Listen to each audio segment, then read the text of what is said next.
Hi, thanks for checking out our availability booking list. I want to go over a few key points that will make reading our list a little easier. At the very top, you will find contact information, as well as the date so that you know you are viewing the most recently updated list. Far left, you will see codes. These codes indicate the type of propagation. Most of our list is tissue culture, or TC, made in our lab. All codes can be found at the bottom of our list in the Terms and Conditions portion. Second column, you will find the names of all items we are currently producing, followed by the tray size. Most items are grown in a 72 count tray. Looking for an item or size that is not listed? Feel free to contact us as we do offer custom propagation.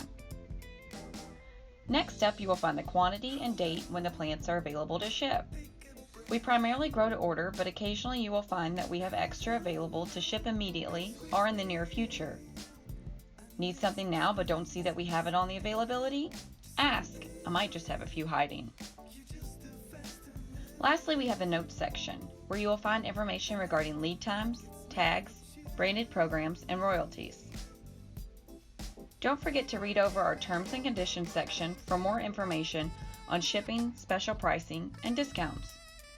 Please do not hesitate to contact me directly with any questions. Thanks!